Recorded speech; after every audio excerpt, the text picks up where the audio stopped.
Sejam todos muito bem-vindos para mais uma live da BPSL por dentro da criação. E o convidado desta quarta-feira é o Nuno Eusébio, da Fazenda Sasa, no Brasil, e da Quinta da Torre, em Portugal. Eu vou chamá-lo para cá, então vocês aguentem aí um minutinho.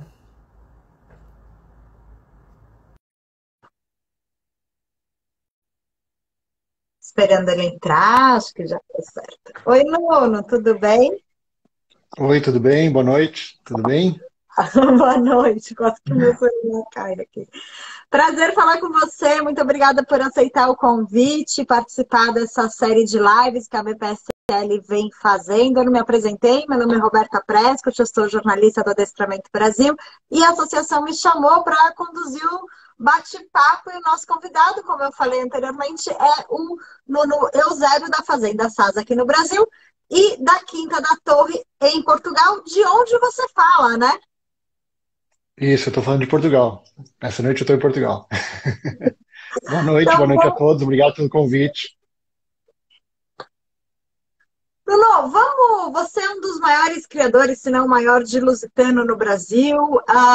Teve ginetes em jogos sul-americanos, pan-americanos, para colocar todo mundo aí na mesma página, ficarem um pouco, conhecerem um pouco mais de você. Conta um pouco da história da Fazenda Sasa aqui no Brasil, da sua história um pouco como criador, e aí a gente vai desenrolando, porque tem muito assunto. A gente rodou caixinha de perguntas no Instagram, recebemos. E quem quiser fazer pergunta, pode mandar. O jeito mais fácil é pela caixinha que tem uma interrogação, mas senão eu tento ler, prometo, nos comentários.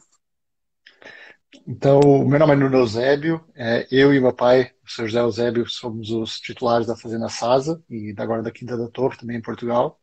É, Meu pai é sócio fundador da Associação de Cavalo Lusitano em Portugal e continua sócio em Portugal. E ele começou a criar então na década de 70 e foi continuando a criar em Portugal até a década de 90.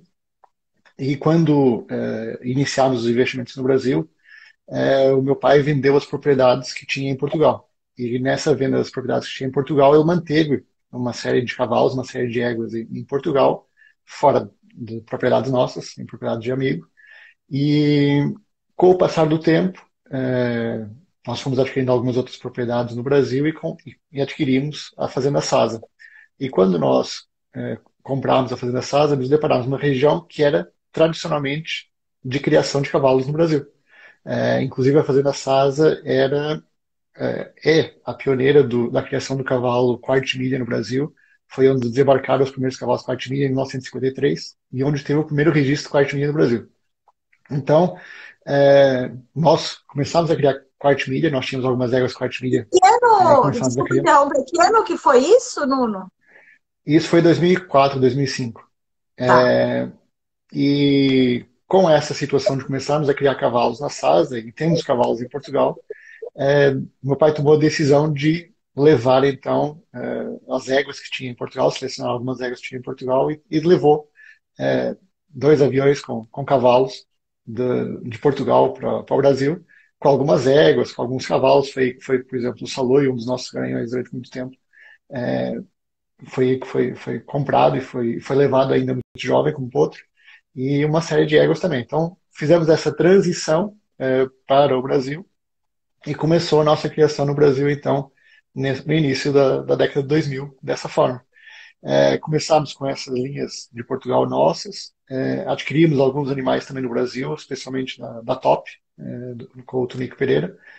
Foi aí que também compramos o afiançado de Flandres, que se tornou o principal garanhão inicialmente nosso no Brasil, junto com o Saloi. E começamos dessa forma a fazer todo o trabalho inicial com foco ainda na morfologia, no modelo de andamentos. Entramos na equitação do trabalho e foi evoluindo dessa forma até em 2010 nós conquistarmos o campeonato macho, campeonato fêmeo, de melhor criador também. Então foi o comatar dessa estratégia e que depois mudou um pouco tudo. Aí nós tomamos a decisão de ir para a vertente do adestramento e nessa situação da vertente do adestramento recomeçamos muita coisa na parte de criação. É bem diferente começar um projeto de criação para o adestramento e fazer um projeto de esporte para o adestramento. É muito mais demorado um projeto de criação para o adestramento. Os critérios de seleção são outros, o tempo que demora também. É, mas tomamos essa decisão e adaptamos uma parte daquilo que já tínhamos feito, né, até então, e passamos também a fazer outras coisas, e foi o projeto, tanto da criação, quanto do esporte, quanto também na aposta dos próprios cavaleiros, nascidos e criados também na Fazenda Sasa e na região.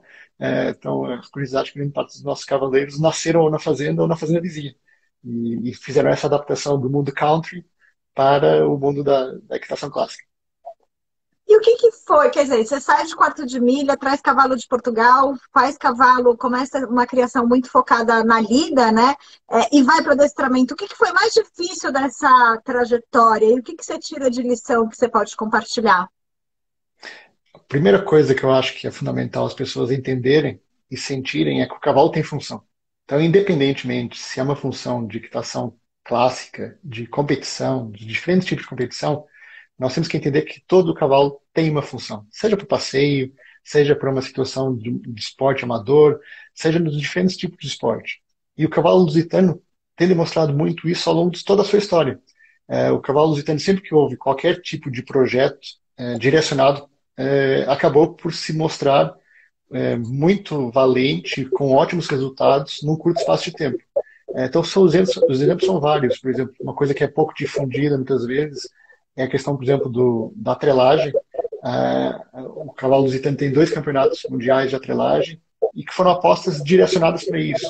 Também já teve cavalos que tiveram sucesso com salto.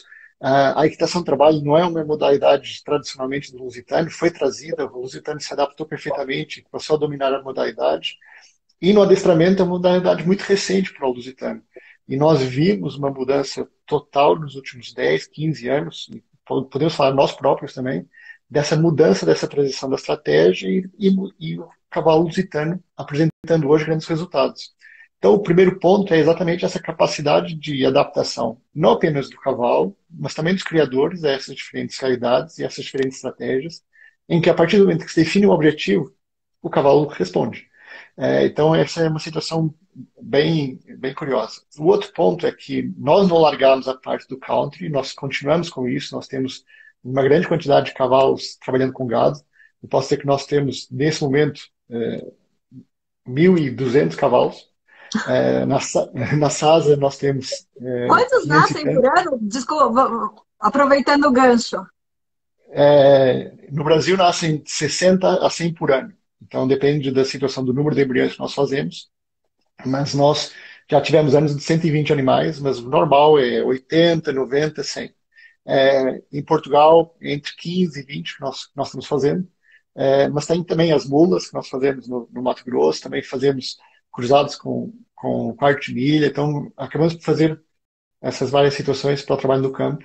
E acho que isso é uma situação bem interessante de se abordar, porque a capacidade que o cavalo lusitano tem para trabalhar no campo é muito grande. Então, aquela situação que se fala muito do quarto de milha, que se fala do crioulo, etc., o cavalo lusitano tem origem no campo, tem origem nesse trabalho campino em Portugal, e que no Brasil é esse trabalho de campeiro, e que acaba por ser uma situação que o cavalo lusitano gosta muito de trabalhar com gado. Então, todos os nossos animais que não têm um perfil esportivo de alta performance, nós direcionamos sim para essa situação de trabalhar no campo porque precisamos.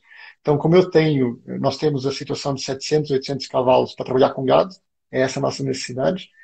Mesmo que tenha uma vida útil de 10 anos, nós precisamos todos os anos de 50 a 100 animais por ano. Então, essa é uma necessidade que nós temos. Então, tudo que é mediano vai trabalhar no campo e vai. É isso que eu ia te perguntar. Mas no cruzamento, você tem os feito pensando no adestramento, e aí os medianos ou os que, enfim, não têm aptidão vão para a lida, ou você tem duas vertentes de genética, enfim, de cruzamentos, uma mais para adestramento e outra mais para a lida? Não, a situação para a lida que eu faço é, por exemplo, mesclar, fazer as mulas, aí é só para a situação da lida. Agora, na questão do lusitano, a raça é muito heterogênea. então ela tem uma variabilidade genética muito grande. Então, ainda que você faça uma situação de focar no adestramento, vai ter indivíduos que, ou por uma situação de tamanho, ou por uma situação de andamentos, que não vai ter o potencial pleno para essa situação do esporte. Então, esses indivíduos vão ser direcionados para esse trabalho no campo. Então, independentemente da sua seleção ser focada para isso, você tem que ter a consciência que uma parte daqueles produtos não vão estar aptos para essa situação do esporte. E tem que ter uma destinação, ou para passeio, ou para trabalho no campo, tudo isso. No nosso caso, nós direcionamos por necessidade para essa situação de trabalho no campo. E aí, aproveitamos para testar outras coisas. Nós acabamos por testar a capacidade física de resistência, a capacidade de trabalho, o que se fala em outras raças, que é o call sense, que é a vontade de trabalhar com gado. Então, eu posso falar, por exemplo, uma égua tem uma rapidez muito maior de treino do que um cavalo. Ela tem uma capacidade de concentração maior, na média.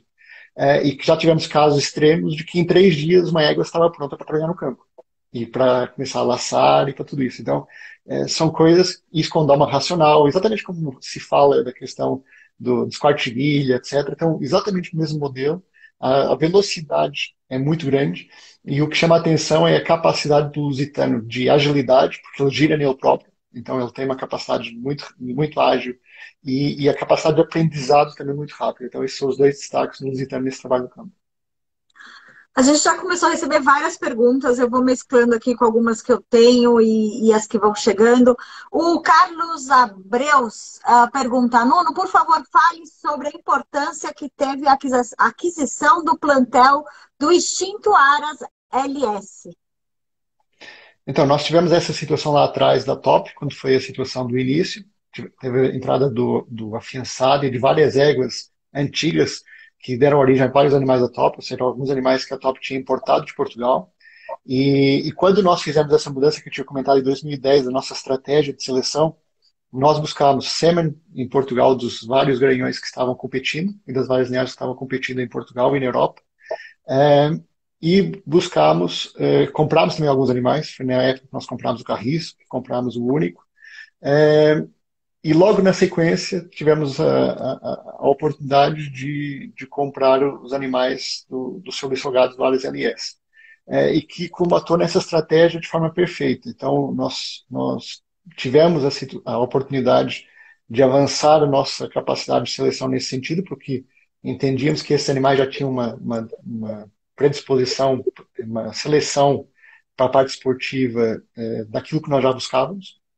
E aí aumentou a velocidade desse nosso perfil de criação com foco em adestramento. Então isso veio ajudar muito. E o que nós fazemos, voltando à sua pergunta anterior da questão da seleção, é mesclar as diferentes linhagens do lusitano. Então a linhagem, por exemplo, LS, comando SN, acaba por ser uma linhagem que nós usamos e mesclamos com outras. Da mesma forma, essa linhagem que veio da Top também, e do afiançado, e as outras linhagens de Portugal, nós acabamos por mesclar as diferentes linhas e trabalhar dentro de cada uma das linhas. Então, nós fazemos essa situação de fazer as várias seleções dentro da mesma cutelaria, dentro do mesmo Aras. Mas foi extremamente importante, sim. Ainda falando sobre criação, uma pergunta que a gente recebeu no Instagram,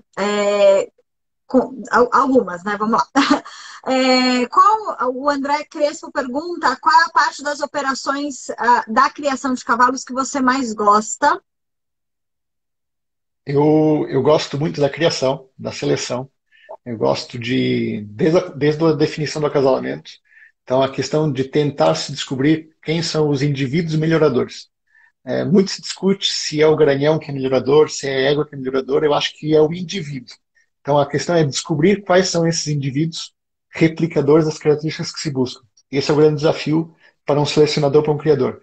Então, você ao mesmo tempo tem que analisar o indivíduo, analisar todos os filhos e buscar testar e tentar ter essa situação da melhoria, ou seja, tentar que o produto seja melhor do que o pai e do que a mãe. Essa é a primeira parte.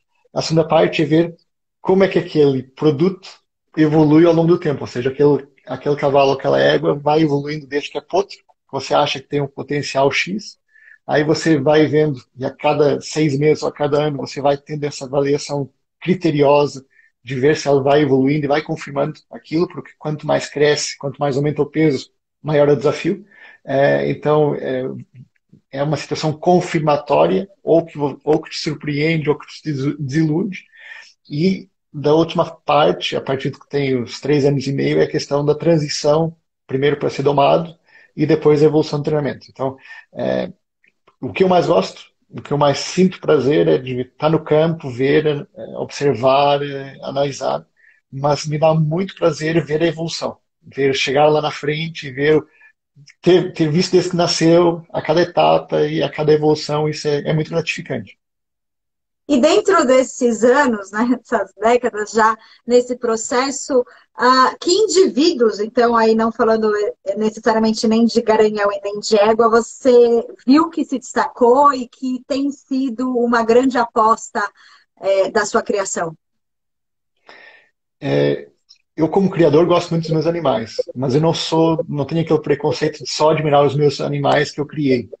Então, nós temos animais que nós compramos, alguns jovens, que são animais que sempre mexeram comigo. Então, por exemplo, um granhão como o carriço é um animal que sempre me impressionou desde o primeiro momento que eu conheci e que sempre gostei de ver nos andamentos e tudo. Então, são animais que marcam. A mesma coisa aconteceu, por exemplo, com o Único, que também nós compramos. Então, são animais que são marcantes quando se conhece e quando se volta a conhecer e quando se volta a ver. Isso, para mim, é aquela situação que anima. Mesma situação, por exemplo, dentro dos animais LS que nós compramos, tem a Naira, que é a Naira Comandessiane, é uma égua que é emblemática também, nesse mesmo sentido. Ou a irmã dela mais jovem, que é a Beterraba, também são animais que mexem com o Criador.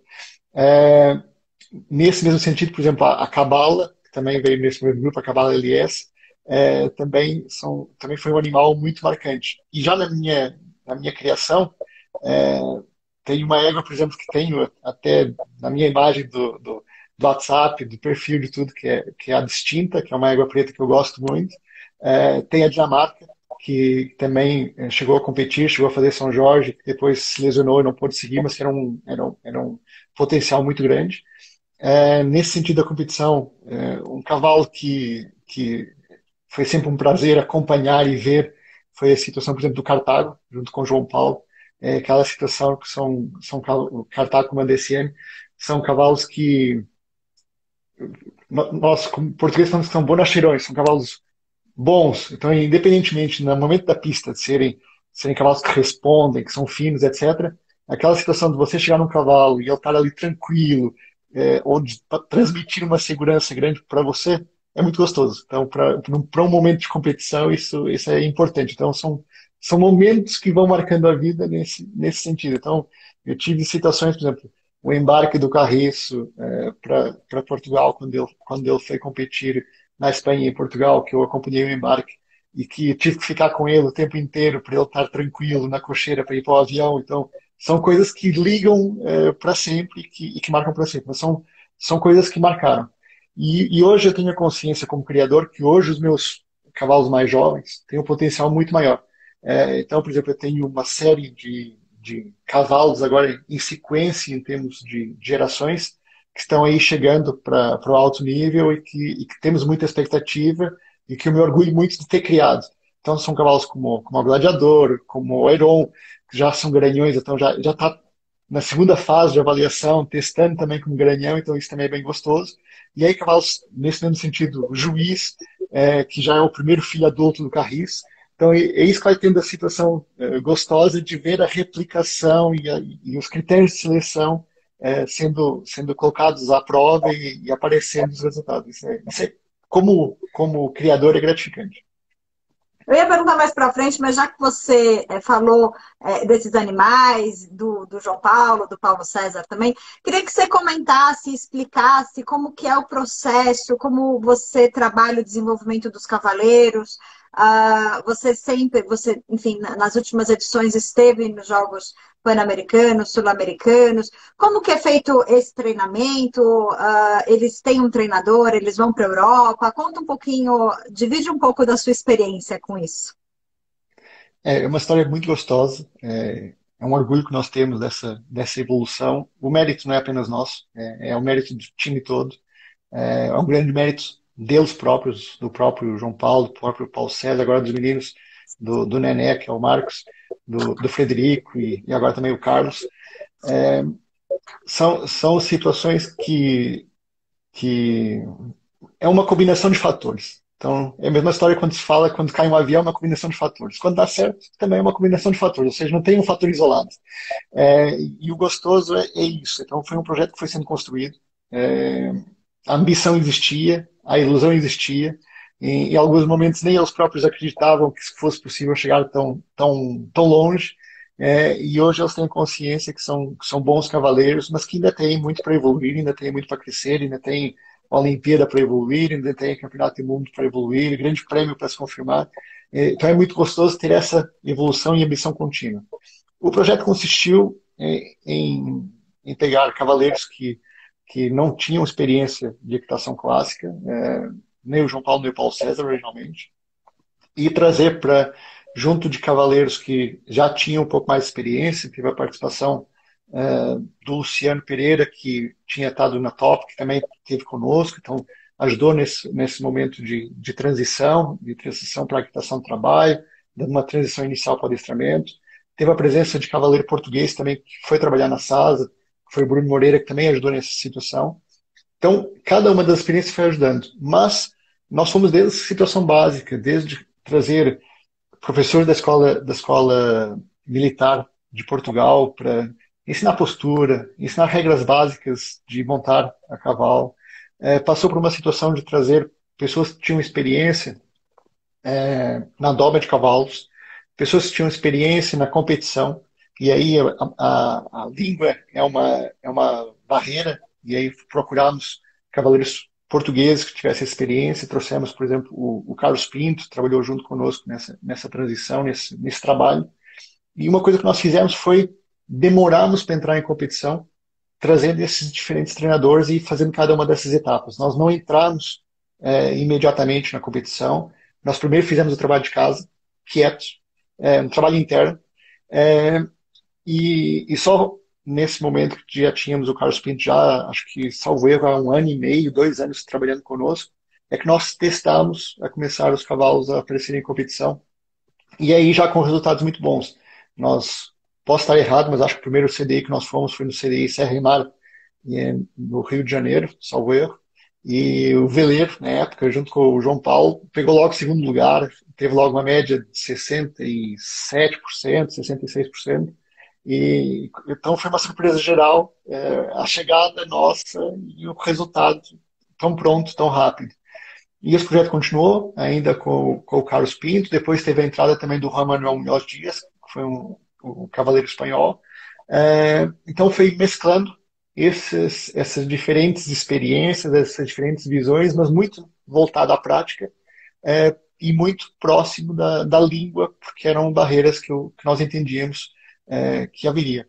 Então não foi uma coisa completamente programada, foi uma coisa sendo idealizada e sendo feita, e acabamos por ter esses resultados muito bons logo à partida e essa evolução contínua que hoje nos agrada muito ver, já 2 medalhas de bronze, ajudando o Brasil a obter 2 medalhas de bronze e tendo os nossos cavalos tendo os melhores resultados também do Brasil. Isso é muito satisfatório e muito realizador. E essa consciência dessa superação das expectativas e dessas conquistas do próprio João Paulo, e eu espero que também dos outros em breve, é muito gostoso e é realizador para nós como pessoas. Então não é mais como criador, é uma situação como pessoa. E ver isso acontecendo é muito gostoso. Claro que eu prefiro e eu quero que eles estejam na SASA durante muito tempo e cuidando dos cavalos da SASA, mas hoje eu tenho certeza que eles têm um futuro garantido por toda essa evolução que eles tiveram. Isso é muito bom para eles como pessoas. E Nuno, você falou que quando entrou, já foi num CDI, eu lembro que o próprio João Paulo me contou essa história, enfim, quando eu escrevi um perfil dele para o site. E agora não, a gente já viu, por exemplo, no Campeonato Brasileiro, entrando em outras categorias. O que você mudou nessa forma de pensamento, de treinar, de lá para cá? e dá um panorama também de quantos cavaleiros você tem, não sei se tem alguma amazona também, e como que você faz esse planejamento de provas, né? Vocês estão bastante longe da capital de São Paulo, então imagino que isso deva ter toda uma logística por trás, né? Na realidade, nós temos hoje 6 cavaleiros. Há pouco faltou um, faltou falar do Wagner, que é mais um da família. Então, nós temos da mesma família 4, e quase da família próxima é mais um. Então, é tudo em família na SAS. Nós ainda não temos nenhuma Amazona, provavelmente vamos ter dentro de pouco tempo. Estamos montando a equipe também agora em Portugal, então vamos ver como é que vai ficar também a equipe em Portugal, mais ou menos com o mesmo objetivo, de fazer essa situação também de crescimento. E também aproveitando pessoas da equipe do Brasil, a ideia é fazer esse intercâmbio cultural. E temos também um cavaleiro em Portugal, que é o Hugo Pereira, que está dentro do time da SASA. E quando foi agora a transição do Cartago e do João Paulo para Portugal, para tentar fazer a classificatória para a Olimpíada, trabalharam juntos. Então, nessa situação, estava perguntando do treinador também, o Hugo Pereira também fez essa situação, dessa parceria, desse trabalho junto com o João Paulo. Então, os objetivos nós vamos lançando de forma contínua. O objetivo do CDI foi um objetivo de entrar para competir e era a principal competição que estava naquele momento. Mas nós temos uma gama grande de cavalos de diferentes idades. E se nós temos a estratégia de ter o projeto de criação, nós precisamos ter os cavalos sendo epistados desde cedo em competição. E aí entra muito a questão da humildade de todos os nossos cavaleiros e a visão também deles de projeto, de que eles próprios também têm que estar preparados e habilitados para estar evoluindo a cada uma das etapas e estar aparecendo em cada uma das etapas. Então, os mais jovens participaram como amadores inicialmente, participaram desde as categorias abaixo de 18 anos de idade, e hoje estão competindo como profissionais e ganhando, como ganharam o Campeonato Brasileiro, por exemplo, de Forte 1. Isso é muito gostoso ver essas evoluções. A mesma situação, por exemplo, do Paulo César, que é o irmão gêmeo de João Paulo. Ele teve 2 cavalos sendo reserva do time do Brasil para o PAN. Então, teve uma evolução ao longo do tempo em cada uma das categorias. E ver o João Paulo competindo, por exemplo, ao mesmo tempo, dentro de uma prova de São Jorge, e ao mesmo tempo, dentro de uma prova de cavalos novos, mostra exatamente essa humildade e essa situação de que temos que estar preparados para evoluir os cavalos e para fazer cavalos. Então, eles estão fazendo os próprios cavalos. Então, um cavalo, por exemplo, como o Veleiro foi o primeiro cavalo do João Paulo. E ele levou e chegou a quebrar o braço de João Paulo quando o João Paulo brincou fazendo rédeas longas com ele. Então, só para ter uma ideia da história do Veleiro com o João Paulo. E depois chegou ao PAN de Toronto. Então, num espaço de tempo de 6, 7 anos, o João Paulo aprendeu a montar com o Veleiro e seguiu com o Veleiro até o PAN. Isso é uma história bonita de vida e de dupla, de conjunto, de verdadeiro conjunto, e que depois se replica com a situação de outros cavalos e de outros conjuntos, e é isso que é gostoso ver essa humildade que eles têm e essa consciência que eles têm de fazer cavalos e de evoluir nessa situação e da vontade de competir e da vontade de ganhar. Porque tem 2 competições. Tem a competição com os outros e tem a competição interna, porque como são 6, a competição é boa dentro de casa também. Então, tem essa situação gostosa. E você falou que agora, né, na Quinta da Torre, também queria que você contasse um pouco de quando que esse projeto começou. E aí eu não sei se é o mesmo, a gente recebeu pelo Instagram do Pedro Miguel Matos pedindo para você explicar qual é o projeto para as instalações da Cordelaria das Salgadas. Não sei se é o mesmo da Quinta da Torre. A Quinta da Torre era onde ficava a Cordelaria das Salgadas. Então, por isso essa situação. Ótimo, já está na minha pergunta. Então, eu tenho 2 perguntas dentro dessa. Uma é para você contar um pouquinho da Quinta da Torre, e a outra você falou do intercâmbio, né? A ideia é que os cavaleiros do Brasil passem um tempo em Portugal, por exemplo, vão competir numa competição lá, entender como que é a cabeça dos juízes lá, ou como que é o nível de competição, ganhar, né, tempo de prova. E de lá para cá também, explica um pouco desse projeto. A ideia é exatamente isso. Primeiro, a situação da Quinta da Torre foi uma boa surpresa que se combinou dentro do nosso projeto. A ideia era fazer essa transição da SASA para a Europa, para o mercado europeu, que é um mercado que está muito aquecido em termos de cavalos bons. É, o mundo da competição é muito mais forte na Europa. Nós temos que reconhecer e ver que há muito mais provas na Europa, a proximidade física ajuda muito nisso e até os próprios custos.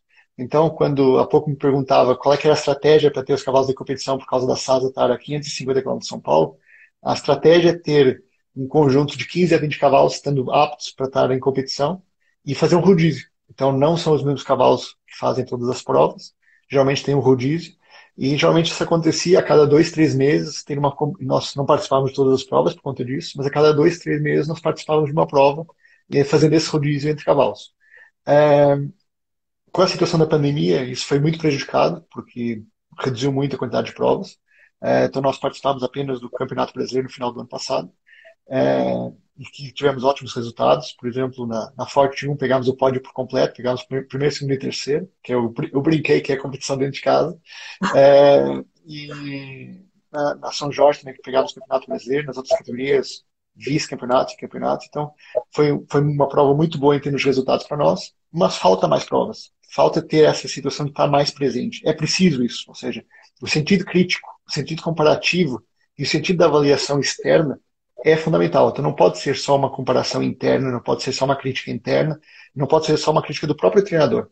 Tem que ter essa questão do momento da prova, porque tudo é colocado à prova. Os nervos, a tensão, o treino, o momento, então, os detalhes, as figuras, os cantos, a memória, a frieza. Então, tudo isso é colocado à prova na própria competição.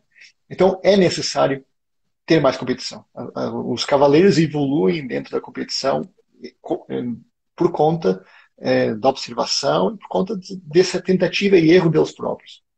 E por conta desse acompanhamento uns dos outros e dos treinadores no momento da prova. Então, é necessário essa transição para a Europa e é necessário eles terem esse ambiente desse mundo da competição da Europa e desse mundo que é o cavalo da Europa, que é uma realidade ainda diferente da realidade do Brasil. A realidade do Brasil do cavalo é uma realidade muito mais voltada para o country. A realidade da Europa é mais uma situação voltada para a equitação clássica. Então a tradição é muito maior nesse sentido. E para eles eu acho que é uma visão muito boa ter essa visão de mundo. Por exemplo, o João Paulo que teve a visão de mundo de ir para o PAN, que teve a visão de mundo de já ter estado na Europa, ajuda muito nesse sentido de ver como é.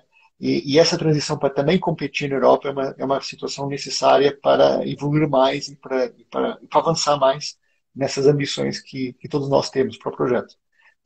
A Quinta da Torre foi uma boa combinação porque ajudou nisso, ou seja, passa a ser uma segunda casa e passa a ser uma nova sede que dá para fazer esse apoio e esse suporte, porque a partir de Portugal, todo o resto da Europa está muito perto. Para quem está habituado a uma distância de 550 quilômetros, por exemplo, da SAS até São Paulo, 550 quilômetros aqui dá quase para chegar em Madrid. Então, Madrid dá 600 e tantos, 700 quilômetros de Lisboa. Então, fica muito perto para a nossa experiência do que é normal para nós no Brasil. E de Madrid para frente, a mesma coisa, ou seja, com mais 700 quilômetros já tá na França, e assim sucessivamente. Então, esse tipo de oportunidade que abre a presença de estar em Portugal é muito grande.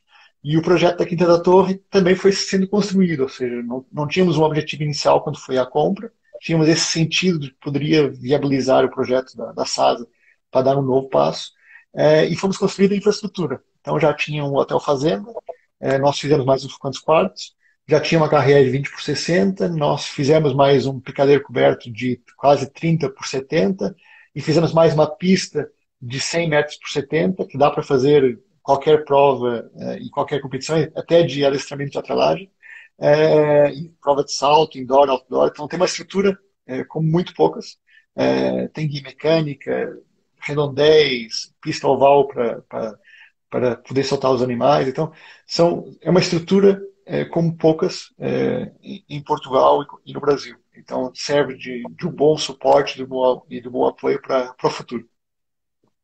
A gente recebeu aqui várias perguntas. Gente, quem quiser mandar, melhor maneira é pela caixinha que tem uma interrogação, senão eu vou conseguir ler os comentários, tá? Mas vamos lá.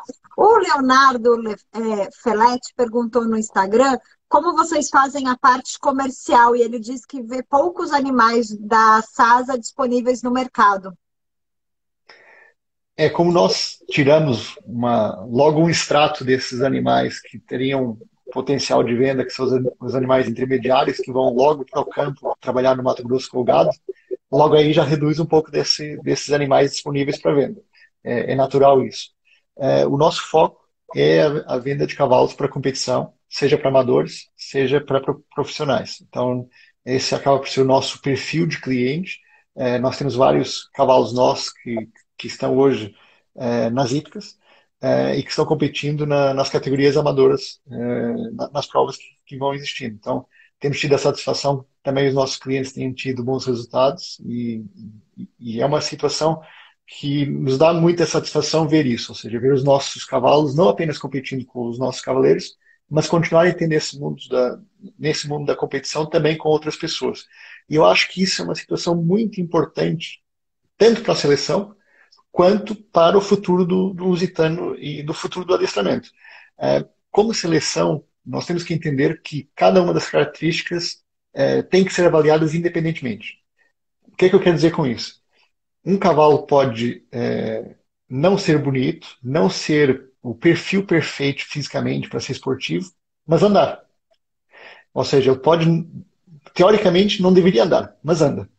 E o inverso também, tem cavalos que são perfeitos, uma estampa perfeita, mas não andam. E tem um terceiro ponto, que é cavalos que são perfeitos, que são lindos, que andam, mas que são imontáveis. Então esse é um terceiro ponto que é extremamente importante. E é aí que o lusitano tem portas abertas em qualquer mercado, que é a situação do amador. O lusitano tem uma cabeça e uma capacidade mental, tanto de aprendizado, quanto de companheirismo. Eu não gosto da palavra submissão. Eu gosto da palavra de parceria. O lusitano é um parceiro do seu cavaleiro e forma conjunto com o seu cavaleiro. E isso para o amador é importantíssimo, mas também para o cavaleiro é importantíssimo. E isso eu acho que, como critério de seleção, é importante não ser perdido. Então, ainda que se queira buscar cavalos que andem mais, que andem melhor, que tenham maior amplitude, e isso é compreensível para se ter metas maiores, como notas de adestramento, não se pode perder a capacidade de aprendizado, a capacidade de entrega e a capacidade de superação de limites que muitos dos cavalos lusitanos que têm aparecido em competição têm.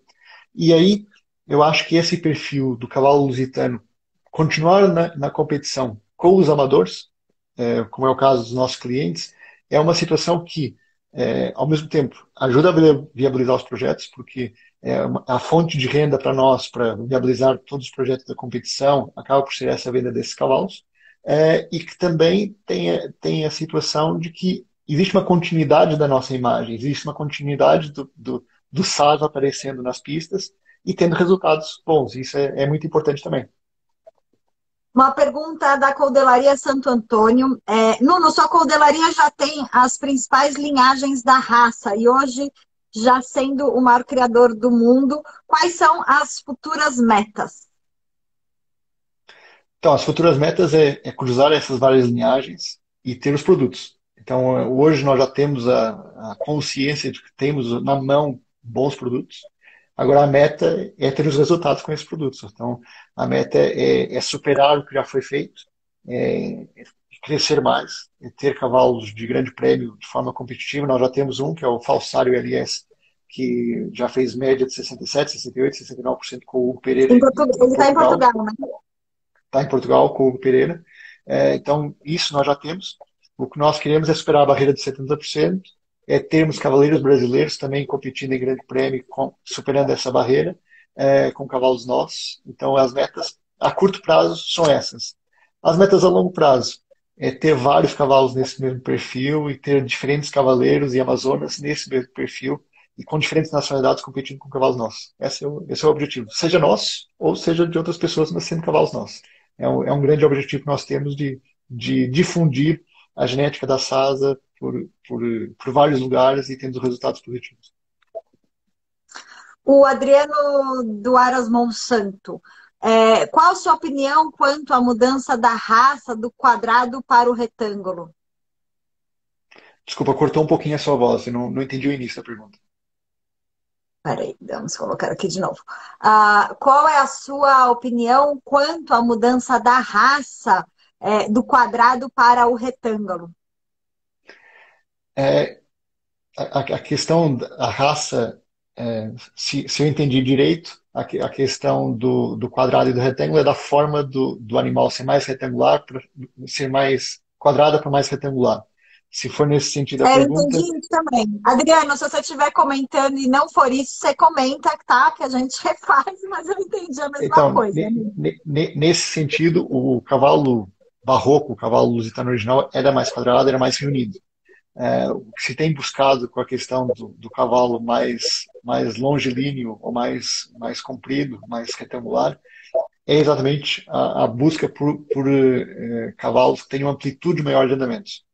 A questão é que isso é um trade-off, ou seja, sempre que você vai num direcionamento, você perde alguma coisa.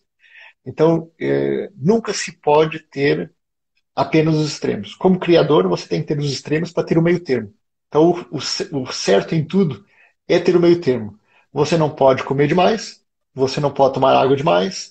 Então, é a mesma situação nos cavalos. Se for quadrado demais ou reunido demais, você perde o potencial de uma série de coisas.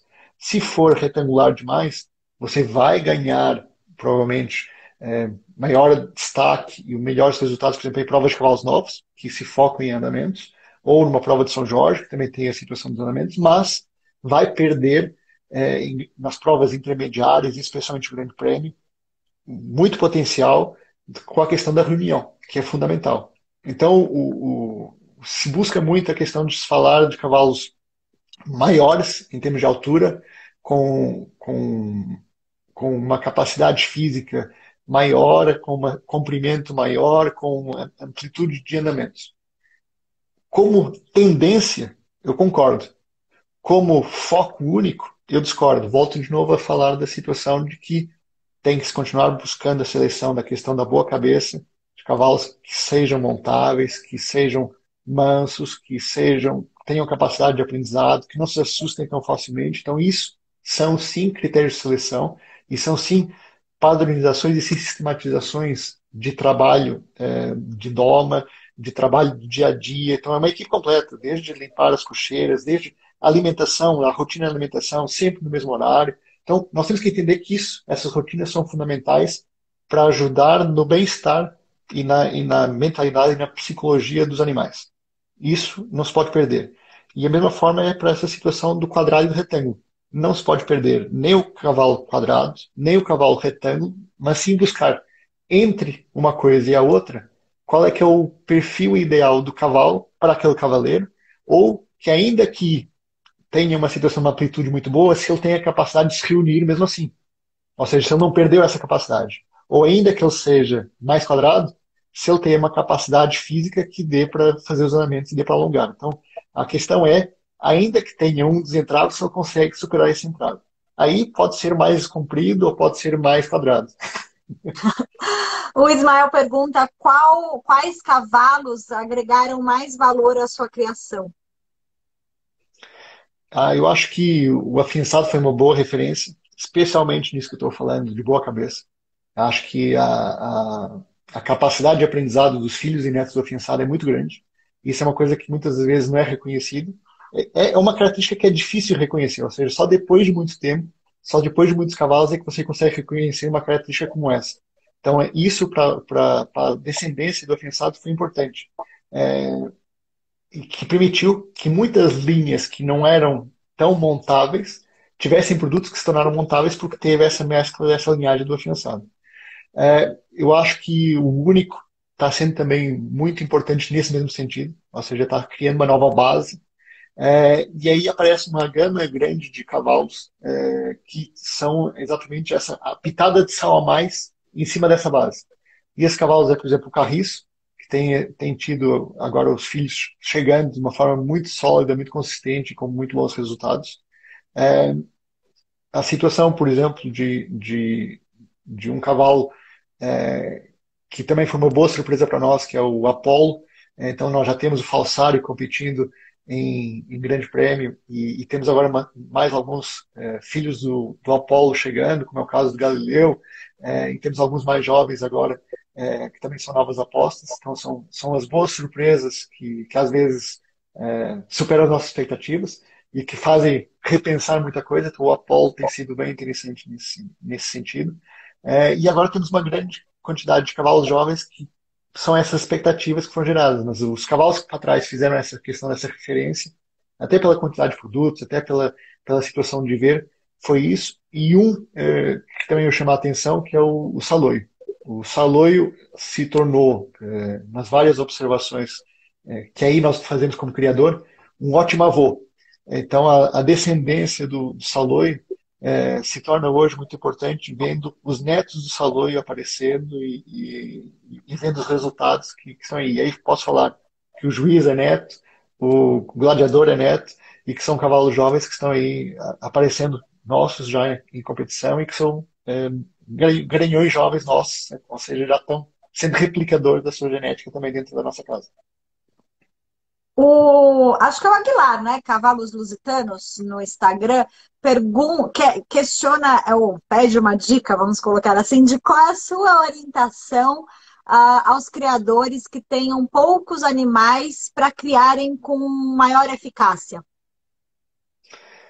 Eu acho que hoje os resultados estão aí para mostrar que não é preciso ser grande para ter resultados. A genética está disponível, a minha própria genética está disponível, a genética dos outros áreas está disponível, a questão do sêmen de grandes granhões está disponível. Então, a questão é, primeiro, estudar, ver o que é que realmente deseja, o que é que realmente quer, qual é o perfil de criação que quer, e não só a criação em termos de cruzamento, mas também o que é que vai fazer com esses animais quando nascerem, qual é que vai ser a estratégia depois da desmama, da recria e do treino. Não podemos pensar só numa situação focada na criação e esperar que apenas o cruzamento inicial vai ser o resultado. Não. O fato de ter uma variabilidade genética já traz algum risco, mas a busca por ter garanhões bons e éguas boas aumenta o grau de assertividade nesse sentido. Mas não é apenas a situação da criação inicial que é o fator determinante. Todos os outros investimentos, o resto da equipe é importante nesse sentido. Então, as pessoas têm que não ter apenas a ilusão de criar, mas também ter a consciência de cada uma dessas etapas para também, e aí pode ter estratégia sim de ser criador e vender pontos para outros desenvolverem, ou de fazer parcerias com outros para outros desenvolverem. Então, existe uma gama muito grande de oportunidades nesse sentido, de que pode ser feito trabalhos em conjunto que dão certo. E é curioso e gostoso ver jovens criadores de não muito grande porte, mas tendo ótimos resultados. E isso hoje, por exemplo, é muito difícil comparar com criadores do nosso porte, porque nós somos muito grandes. E para uma realidade, por exemplo, de Portugal, é impossível essa dimensão por conta das dimensões das próprias criações e dos próprios custos envolvidos nisso. Então, nesse sentido, em Portugal, com criatórios bem menores, com muito menos éguas, se vêem resultados muito bons.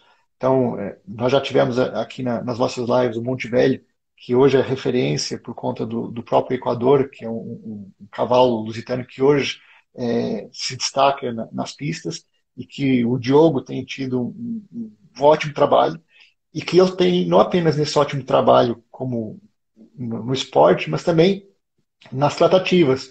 Ele liga para os outros criadores, tem iniciativa de buscar testar. Então, posso dizer que, por exemplo, já trocamos coberturas. Acabou de nascer um filho do Equador na minha casa aqui em Portugal, e ele levou uma cobertura do Carris.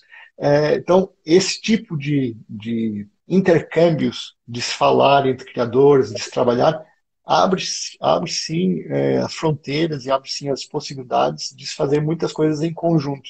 E acho que isso é muito importante, essa busca pelas parcerias, de se trabalhar e para se desenvolver os cavalos, para não ficar apenas com a situação da ilusão ou desilusão da criação, e pensar que há sim chance de ter rendimento com a criação, desde que tenha a situação focada de cada uma das etapas e que se vai, sim, abranger todas as etapas ou só parte delas para o seu projeto e para viabilizar o seu projeto como negócio também. Acho que você falou um ponto-chave, né? Criar saber o objetivo pelo qual você está criando e montar um plano de negócios, né? E aí isso casa com uma pergunta que chegou da Marisa Gomes Silva, se perguntando se a coudelaria é financeiramente sustentável. Ela hoje é financeiramente sustentável, todos os cavalos que ela vende pagam os custos do ano, com exceção do último ano. Esse último ano da pandemia não foi sustentável, porque reduziu o volume de vendas, mas até o ano anterior, sim. Então, a questão da venda dos cavalos, a venda das coberturas, a venda dos embriões, a venda de potros, essa combinação de fatores, sim, deixa a cavalaria sustentável. No ano de 2020, não, porque reduziu muito o número de visitas que nós recebíamos de clientes, e reduziu muito as competições que acabam por ser a vitrine nossa, acaba por ser muitas competições. Então, isso nos afetou, sim. Esse ano já está mais positivo o saldo, já estamos vendendo mais cavalos, então esse ano tá no verde novamente nessa situação, mas eu acho que isso é um critério fundamental. Eu acho que para as pessoas não desanimarem, o projeto precisa ser viável e sustentável. Não falo com a situação de ter lucro, falo com a situação de se pagar. A situação do lucro vai ser uma consequência depois da estratégia, ou seja, da sua disponibilidade ou não de vender os melhores cavalos. Se você quiser vender os melhores cavalos, vai rentabilizar o projeto. Se você quiser segurar os melhores cavalos para seguir o projeto de competição ou da questão da reprodução, então isso vai comprometer sim um bom pedaço da sua viabilidade a curto prazo, pensando que você está diferindo esse investimento para longo prazo, para ter esses rendimentos mais no futuro. Então, isso depende novamente do plano de negócio e da estratégia. Mas, ainda que você segure alguns desses cavalos com maior potencial e tendo a consciência de que eles podem perder parte desse valor, porque se eles ficarem velhos, vão perdendo automaticamente a viabilidade financeira pós-esporte. Então, você tem que enquadrar isso na sua conta e os outros que você vai estar vendendo têm que pagar essa situação. Então, quando eu falo que pelo menos tem que pagar a conta, é que tem que pagar a situação, pelo menos, da manutenção e todas essas situações. Mas isso tem que ser uma decisão consciente. E aí a gente volta na questão, né, do objetivo, enfim, fazer um planejamento do Aras, da codelaria, como se faz de um negócio, né, de uma empresa. Sim. A gente está caminhando aí para os 10 minutinhos finais, eu vou dar uma acelerada aqui que as perguntas continuam. O Mauro Fiorentino quer saber quando teremos um leilão de embriões das éguas tops do Sasa. Adiantando, já era para ter acontecido, ou seja, era para ter acontecido agora, junto com a exposição, era esse o planejamento que nós estávamos desenvolvendo.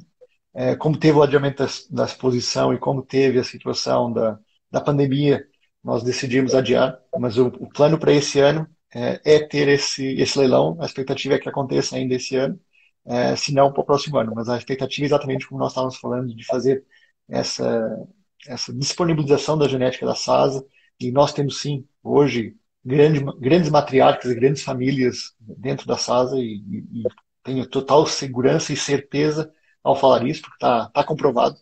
É, e a ideia é estar disponibilizando exatamente essa situação, exatamente como eu estava elogiando a própria situação do Monte Velho, do Diogo, está nos fazendo um trabalho similar também no Brasil e está nos disponibilizando essa situação.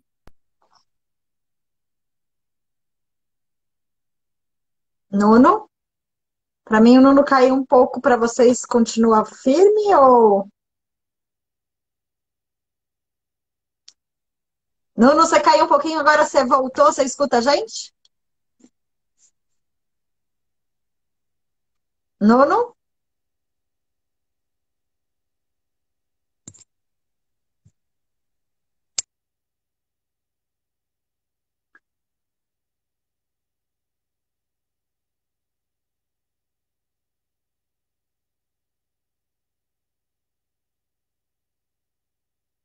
Nuno, você está escutando a gente?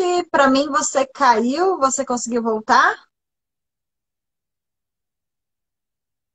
Agora voltou.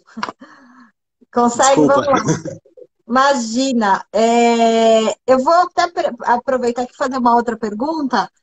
que veio do seu xará, Nuno Simões, se perguntando se você usa garanhões como Escorial, Rubi, Jasmine Plus, Lorde Plus, Fogoso, entre outros bons garanhões. Só lembrando que a gente tem 5 minutos.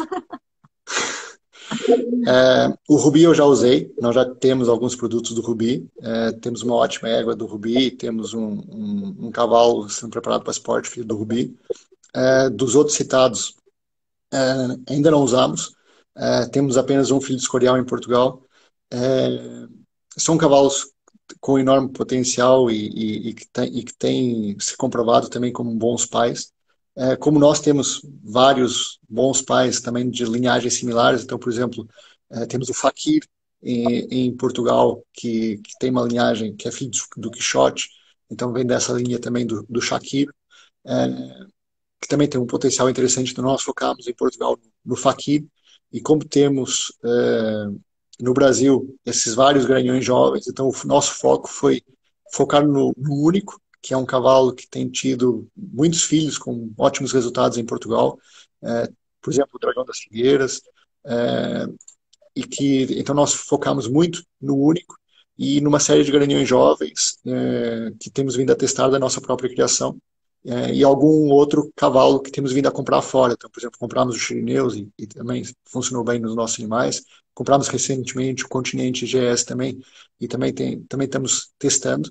Então, nós vamos buscando mesclar com essas linhas de fora e com essa situação. Nós fizemos esse investimento com muito semente de fora há cerca de 7, 8 anos, em que usamos Soberano, Rico, Rubi